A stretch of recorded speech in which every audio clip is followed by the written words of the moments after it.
Social media sensation Niharika Ennam ఇప్పుడు తెలుగు తెరపై చెలరేగిపోబోతోంది. ఈమెవరో అనుకుంటున్నారా?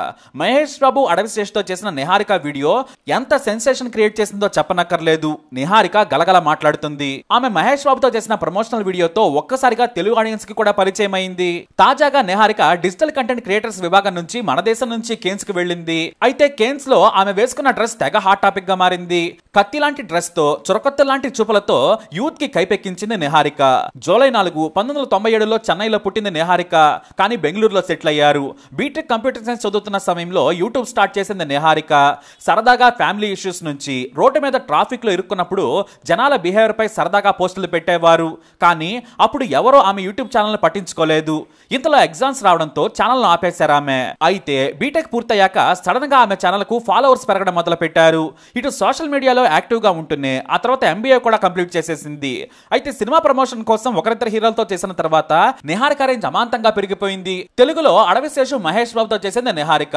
ఆ తర్వాత విజయ్ దేవరకొండతో కూడా ప్రమోషనల్ వీడియో చేసింది. ఇక బాలీవుడ్ లో షాహిద్ కపూర్, అమీర్ ఖాన్, రణబీర్ కపూర్లతో చేసిన వీడియోలతో మిలియన్స్ లో ఫాలోవర్స్ పెరిగారు. Indian T20 cricket captain Shubman Gill తో చేసిన సెటర్గల్ ఫన్ వీడియో గురించి చెప్పనక్కర్లేదు. నేను స్పైడర్ మ్యాన్ అని గిల్ అంటే నేను ప్రియాంక చోప్రా అంటూ చేసిన ఫన్ వీడియోతో మరింత పాపులర్ అయింది.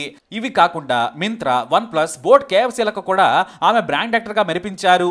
దానితో పాటు విదేశాలకు వెళ్ళినప్పుడు టూర్ ఫ్లాగ్స్ కూడా చేశారు ఆమె. నిహారికకు యూట్యూబ్ లో 3 మిలియన్ ఫాలోవర్స్ ఉండగా ఇన్స్టాలో 3.4 మిలియన్ ఫాలోవర్స్ ఉన్నారు. అయితే తాజాగా కేన్స్ లో గ్లామర్ షో తర్వాత నిహారికలో మంచి హీరోయిన్ స్టఫ్ ఉందని దర్శక నిర్మాతలు గుర్తించినట్లున్నారు. అందుకే ఆమెకు ఏకంగా సినిమా ఆఫర్ల క్యూ కడుతున్నాయి. అయితే ముందుగా తెలుగులోనే చేసేందుకు ఒప్పుకున్నారు నిహారిక. గీతా ఆర్ట్స్ లోని ఓ సినిమాలో కీ రోల్ చేసేందుకు నిహారిక సైన్ చేశారు. నిహారిక పుట్టినరోజు సందర్భంగా గీతా ఆర్ట్స్ వెల్కమ్ చెబుతూ ఈ విషయాన్ని సోషల్ మీడియాలో షేర్ చేసుకున్నారు. అయితే యాక్టింగ్ లో నిహారిక తోపు. ఒకసారి చెబితే చాలు స్టార్స్ తో అప్పటికప్పుడు క్రియేట్ చేసిన కంటెంట్ లో కూడా వారితో పోటీ పడి మరీ యాక్టింగ్ చేయడంలో దిట్ట. దీంతో ఆమె యాక్టింగ్ స్కిల్స్ గురించి ప్రత్యేకంగా చెప్పనక్కర్లేదు. ఇక డైలాగ్ డెలివరీ కూడా అద్భుతంగా ఉంటుంది. అయితే ఏ పాత్ర ఎందులో నిహారిక చేస్తుందనే విషయాలపై కూడా క్లారిటీ ఇవ్వలేదు గీతా ఆర్ట్స్. దీంతో ఒక పెద్ద హీరో సినిమాలో నిహారిక నటిస్తోంది అనే కామెంట్స్ మాత్రం వినిపిస్తున్నాయి. మొత్తానికి ఇక నుంచి Niharika social media influencer position నుంచి యాక్టర్ గా కెరీర్ మొదలు పెట్టేందుకు రంగం సిద్ధం చేసుకుంది. బాలీవుడ్, కోలీవుడ్, టాలీవుడ్, శాండిల్వుడ్ లో నిహారిక సోషల్ మీడియా ద్వారా యూత్ కి బాగా పరిచయం. కాబట్టి ఆమెకు భాషతో సంబంధం లేకుండా ఆమెకున్న ఫ్యాన్స్ తో కెరీర్ ని మరింత ముందుకు తీసుకెళ్తుంది అనడంలో సందేహం లేదు. మరి నిహారిక పెద్ద హీరో పక్కన హీరోయినా లేదంటే ఏదైనా హీరోలకు సైన్ చేసిందా అనేది మాత్రం తెలియాల్సి ఉంది. మరి నిహారికకి ఆల్ ది బెస్ట్ చెబుదాం. మీ అభిప్రాయాన్ని కూడా కామెంట్ ద్వారా తెలియజేయండి. వీడియో లైక్ చేయండి, షేర్ చేయండి, మా ఛానల్ సబ్స్క్రైబ్ చేసుకోండి.